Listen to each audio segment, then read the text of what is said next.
Breaking news Kadapa వేంపల్లిలో YCP TDP కార్యకర్తల మధ్య ఘర్షణలు జరిగాయి. కట్టెలు ఇనుప రాడ్లతో యువకులు దాడులు చేసుకున్నారు. ఈ ఘటనలో పలువురికి గాయాలయ్యాయి. వారిని ప్రభుత్వ ఆసుపత్రికి తరలించారు. గాయపడిన వారి తరపు వారు ఆసుపత్రి దగ్గర భారీగా మోహరించారు. వైసీపీ శ్రేణులపై టీడీపీ నాయకులు దాడులు చేశారని కొందరు ఆరోపిస్తున్నారు.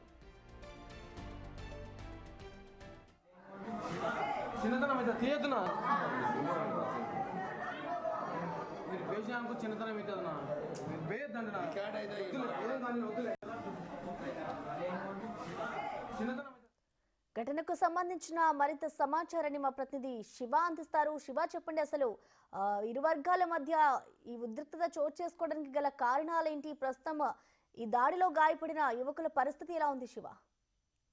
మొత్తం మీద చూసుకుంటే కడప జిల్లాలో రోజుకొక వివాదం చెలరేగుతూ ఉంది. తాజాగా చూసుకుంటే కడప జిల్లాకు సంబంధించి పులివెందుల నియోజకవర్గ పరిధిలో వేంపల్లి గ్రామంలో నిన్న అర్ధరాత్రి సమయంలో టీడీపీ వైఎస్ఆర్సీపీ మధ్య గొడవలు జరిగినాయి. ఈ గొడవలకు సంబంధించి కూడా ఒక్కసారిగా రాళ్లు, కర్రలు, మారణాయుధాలతో ఒకరిపై ఒకరు దాడులు, ప్రతి దాడులు చేస్తున్న పరిస్థితి కనిపించింది. ఒక్కసారిగా తీవ్ర ఉద్రిక్తత వాతావరణం చోటు చేసుకుంది. పలువురు కార్యకర్తలకు తీవ్ర స్థాయిలో గాయాలవడంతో హాస్పిటల్కి తరలించారు. హాస్పిటల్ వద్ద వరకు రెండు వర్గాల మధ్య తీవ్ర స్థాయిలో వాగ్వివాదం, గొడవలు జరిగిన పరిస్థితి కనిపిస్తా ఉంది. పోలీసులు ఇరు వర్గాలను అక్కడి నుంచి చెదరగొట్టే ప్రయత్నం అయితే చేశారు. వైఎస్ఆర్సీపీ కార్యకర్తలపై అధికార పార్టీ ఉందనే ఉద్దేశంతో చాలా మంది టీడీపీ నేతలు దాడులకు పాల్పడుతున్నారని చెప్పి కొంతమంది వైఎస్ఆర్సీపీ నేతలు అయితే బలంగా ఆరోపిస్తున్నారు. పోలీసులు వన్ సైడే చేస్తున్నారని చెప్పి మరొక ఆరోపణ అయితే వాడు చేస్తున్న పరిస్థితి కనిపిస్తోంది. కానీ ఇరు వర్గాల మధ్య జరిగిన ఘర్షణకు సంబంధించి కూడా ఒక వర్గం కూడా ఏ రకంగా చెప్తారని చెప్పి టీడీపీ నేతలు అయితే ఆందోళన వ్యక్తం చేస్తున్న పరిస్థితి కనిపిస్తా ఉంది. ప్రస్తుతం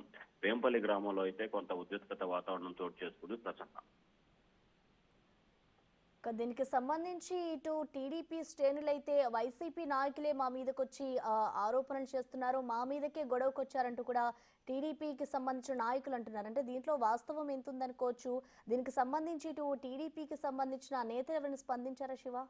ఇప్పటివరకు అయితే టీడీపీకి సంబంధించి కానీ వైఎస్ఆర్సీపీకి సంబంధించి కానీ ఎవరికి వారు మాపై దాడులు వాళ్ళు చేశారు, మాపై వారు దాడులు చేశారని చెప్పి పరస్పరం ఆరోపణలు, ప్రత్యారోపణలు అయితే చేసుకుంటున్న పరిస్థితి కనిపిస్తా ఉంది. ఇరు వర్గాలు పోలీస్ స్టేషన్ లో కూడా పోలీసులకి ఫిర్యాదు చేశారు.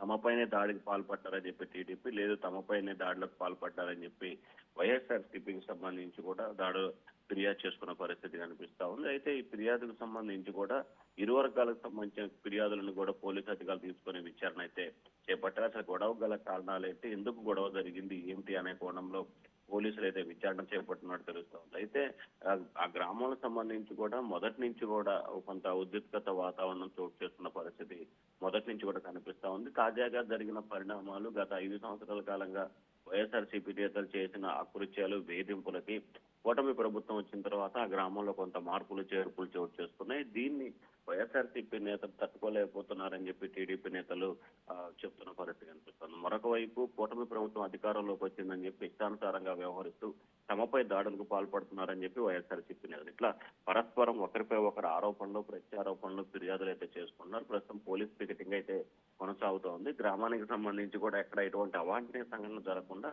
పోలీసులు అయితే కఠిన బందోబస్తు చర్యలు తీసుకుంటున్నారు. ప్రస్తుతం అయితే దాదాపుగా 4 గాయాలయ్యి ఈ 4 ప్రస్తుతం వేంపల్లి ప్రభుత్వ ఆసుపత్రిలో చికిత్స పొందుతా ఉన్నారు. ప్రస్తుతం ఓకే, థ్యాంక్ యూ శివ.